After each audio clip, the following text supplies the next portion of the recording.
Assalamualaikum warahmatullahi wabarakatuh. Kami dari kelompok 1. Di sini kami akan menjelaskan mengenai fungsi manajemen keuangan dalam perusahaan. Sebelumnya, perkenalkan nama saya Nur Indah Sari S, NIM channel 218347 selaku moderator. Nah, teman-teman, langsung saja saya persilakan kepada pemateri untuk memaparkan materinya. Terima kasih kepada moderator atas kesempatan yang diberikan kepada saya. Perkenalkan, nama saya Rizka selaku pemateri pertama. Baiklah, langsung saja. Adapun materi yang akan saya bawakan yaitu jenis-jenis perusahaan dan hubungannya dengan manajemen keuangan. Ada 3 bentuk umum perusahaan menurut Sartono. 1. Perusahaan perseorangan. Perusahaan perseorangan merupakan bentuk badan hukum yang dimiliki oleh satu orang dan menanggung seluruh risiko secara pribadi. Manajemen perusahaan dikelola pemilik yang berfungsi sebagai direktur atau manajer atau bahkan sekaligus pelaksana harian di perusahaan tersebut. Kedua, perusahaan persekutuan. Persekutuan atau firma adalah bentuk usaha di mana 2 orang atau lebih yang secara bersama-sama membentuk satu badan usaha. Kepemimpinan firma berada sepenuhnya di tangan pemilik sekaligus bertanggung jawab terhadap segala risiko yang mungkin timbul seperti masalah utang piutang. Modal firma diperoleh dari mereka yang terlibat dalam firma dan besarnya tergantung kesepakatan dari para pihak yang terlibat. Ketiga, yaitu perseroan terbatas. Perseroan terbatas atau PT adalah badan hukum perusahaan yang paling banyak digunakan dan diminati oleh para pengusaha. Penyebabnya adalah karena badan hukum jenis ini memiliki banyak kelebihan jika dibandingkan dengan badan hukum lainnya. Adapun hubungan perusahaan dengan manajemen keuangan, yaitu manajemen keuangan dalam sebuah perusahaan mengatur kegiatan atau aktivitas perusahaan yang berhubungan dengan cara memperoleh pendanaan modal kerja, penggunaan dan pengalokasian dana, dan mengelola aset yang dimiliki perusahaan untuk mencapai tujuan perusahaan. Mungkin itu saja yang sempat saya sampaikan. Oke, terima kasih kepada moderator atas kesempatan yang telah diberikan kepada saya. Oke, Assalamualaikum warahmatullahi wabarakatuh. Perkenalkan, nama saya Hikmah Pratiwi. Di sini saya akan menjelaskan mengenai pengaruh perpajakan terhadap keputusan di bidang keuangan. Oke, langsung saja. Pengaruh perpajakan terhadap manajemen keuangan sebagai wujud yang pertama. Jika ditinjau dari perusahaan swasta adalah seolah-olah pemerintah sebagai pemegang saham yang cukup potensial dalam perekonomian. Pemegang saham ini meminta bagian atas laba sebesar 15% sampai dengan 35% melalui mekanisme pajak penghasilan. Penerimaan pajak itu dengan sendirinya mempunyai porsi yang sangat berarti bagi pemerintah. Apalagi pada saat sekarang, penerimaan pajak merupakan sumber yang sangat penting untuk mendukung pembangunan nasional. Dengan demikian, porsi penerimaan pajak sebagai salah satu bentuk penerimaan negara akan semakin penting, baik dalam jangka pendek maupun jangka panjang. Wujud pengaruh kedua berhubungan dengan yang pertama dalam kerangka anggaran pendapatan dan belanja negara atau APBN. Jikalau belanja negara meningkat, maka secara otomatis pemerintah berusaha menaikkan pendapatan yang salah satunya dari sektor pajak. Belanja negara tersebut pada hakikatnya merupakan pengembalian dana yang ditarik dari masyarakat, baik berupa gaji pegawai atau pengeluaran rutin untuk penyelenggaraan pemerintah lainnya, maupun pembiayaan proyek melalui daftar isian proyek dan daftar isian kegiatan. Pajak itu sendiri bagi perusahaan swasta merupakan pengeluaran yang secara khusus tidak diterima bentuk pengembaliannya secara langsung baik berupa barang, jasa, ataupun dana. Dengan demikian, perusahaan lebih memandang pemerintah dari wujud pengaruhnya. Yang pertama pada saat mengeluarkan uang untuk membayar pajak, dan wujud pengaruh yang kedua ketika menjadi rekanan pemerintah dalam penyediaan barang dan jasa bagi keperluan pemerintah. Pajak itu sendiri dibagi menjadi dua, yaitu pajak negara dan pajak daerah. Di mana pajak negara yaitu pajak yang dipungut dan hasilnya diperuntukkan semata-mata untuk pemerintah pusat, sedangkan pajak daerah terdiri dari dua macam, yaitu pajak daerah asli seperti pajak atas izin menangkap ikan di perairan umum, pajak atas pertunjukan dan keramaian umum, pajak atas penjualan minuman yang mengandung alkohol dan sebagainya, serta pajak daerah yang berasal dari negara. Contohnya itu pajak kendaraan bermotor atau PKB, pajak jalan, pajak bumi dan bangunan atau PBB, dan lain-lain. Jenis-jenis pajak itu ada dua, yaitu yang pertama pajak langsung. Di mana pajak langsung itu jenis pungutan pemerintah secara langsung dikumpulkan dari pihak yang wajib membayar pajak. Dan yang kedua itu pajak tidak langsung, di mana pajak yang bebannya dapat dipindah-pindahkan kepada pihak lain. Contohnya pajak impor, yang di mana yang menanggung adalah konsumen, sedangkan penjual hanya menambahkan pada harga jual. Oke, selanjutnya bentuk-bentuk pajak. Yang pertama itu pajak regresif, yang kedua pajak proporsional, yang ketiga pajak progresif. Oke, sebagai kesimpulan, perusahaan swasta dalam hal akan memberikan keputusan keuangan seharusnya ini sangat berpengaruh.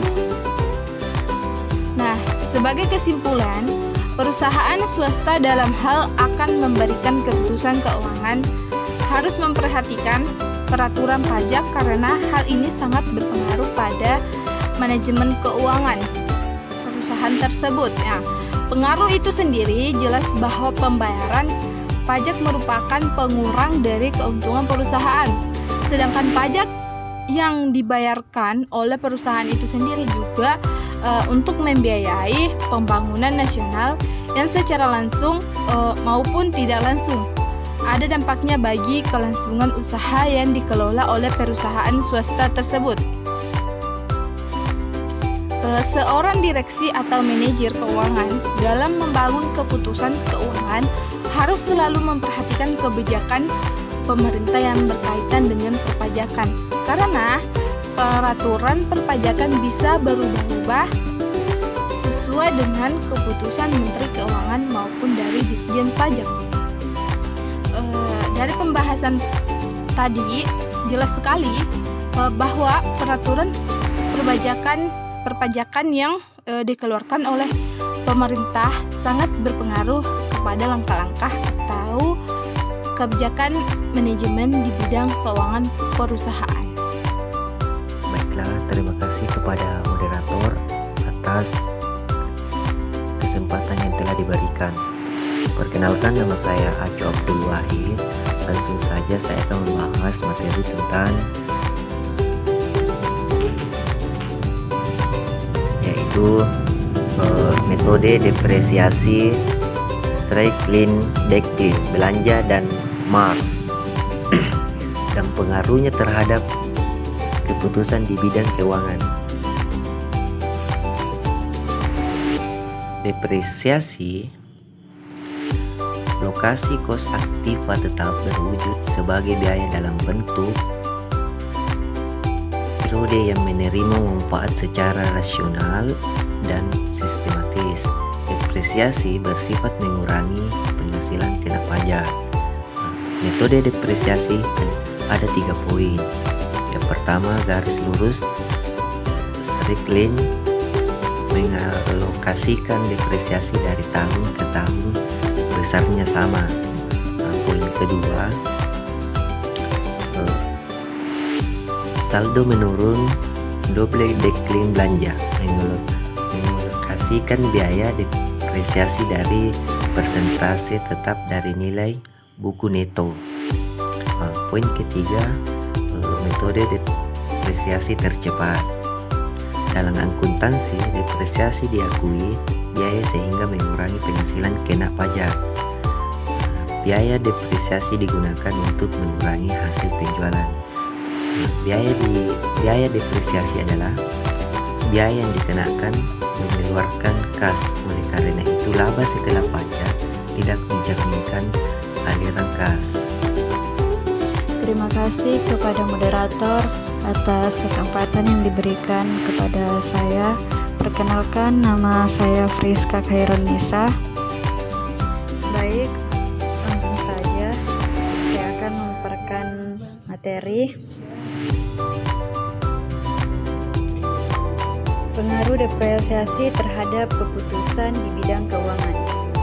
Mengenai pengaruh depresiasi terhadap keputusan di bidang keuangan sangat berpengaruh dan sangat penting, karena kenapa dengan depresiasi kita bisa mengetahui berapa nilai aset kita yang digunakan setiap saat ketika produksi.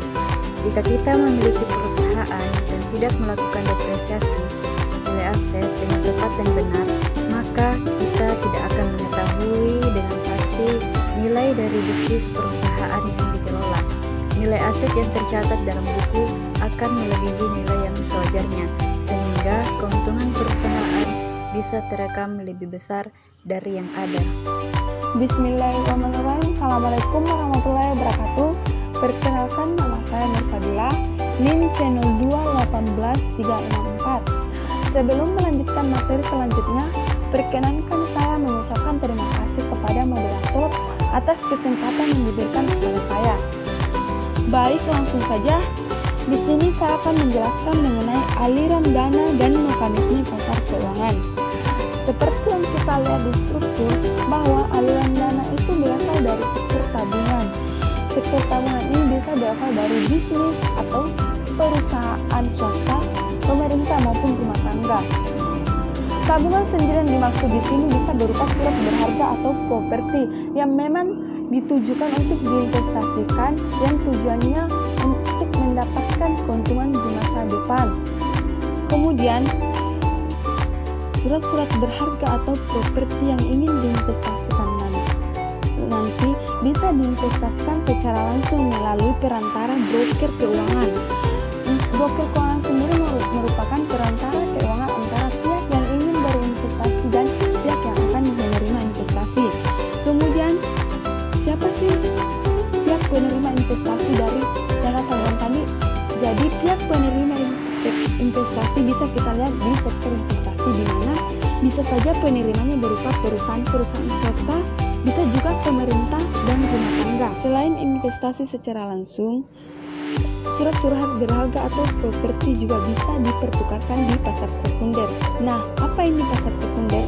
Pasar sekunder itu merupakan tempat pertukaran efek-efek atau surat-surat berharga dari seorang investor ke investor lainnya. Pasar sekunder ini sangat transparan. Di Indonesia itu bisa disebut dengan Bursa Efek Indonesia. Nah, terlepas dari itu semua, dalam investasi terdapat perantara keuangan yang nantinya membantu jika ada transaksi yang bersifat keuangan. Di sini perantara keuangan bisa berupa bank komersial, lembaga tabungan, perusahaan asuransi dana pensiun, perusahaan keuangan, dan mutual fund. Kemudian, itulah tadi skema aliran dana dan mekanisme pasar keuangan. Di samping itu, beberapa hal yang perlu diketahui oleh manajer keuangan dalam lingkungan keuangan antara lain, apa itu pasar uang dan pasar modal. Nah, pasar uang berhubungan dengan pembelian penjualan surat obligasi perusahaan swasta dan surat berharga yang dikeluarkan pemerintah berjangka pendek. Sedangkan pasar modal berhubungan dengan pembelian dan penjualan surat ekuitas dan utang jangka panjang. Baik, itulah sedikit penjelasan Materi dari saya mengenai aliran dana dan mekanisme pasar keuangan. Terima kasih, saya kembalikan kepada moderator. Assalamualaikum warahmatullahi wabarakatuh. Baik, terima kasih kepada para pemateri. Semoga materi yang disampaikan dapat bermanfaat untuk kita semua, terkhusus kepada kami selaku kelompok 1 dan penyaji pertama. Dan semoga materi yang disampaikan dapat dipahami dan dimengerti oleh teman-teman sekalian. Nah, teman-teman, jika masih ada yang belum dimengerti dan dipahami, silakan dipertanyakan. Kami selaku pemateri akan berusaha menjawab semampu kami. Dan kami pun sadar dalam penyampaian materi ini terdapat banyak sekali kesalahan. Nah, teman-teman, tugas kalian adalah mencari dan menemukan kesalahan-kesalahan tersebut. Dan apabila teman-teman telah menemukan kesalahan, maka mohon untuk dikoreksi dan diluruskan. Karena kami selaku pemateri di sini masih dalam proses belajar sama seperti teman-teman. Di sini kami juga adalah manusia biasa yang tidak pernah luput dari yang namanya salah. Nah, sekian dari kami. Lebih dan kurangnya mohon untuk dimaafkan. Terima kasih. Assalamualaikum warahmatullahi wabarakatuh.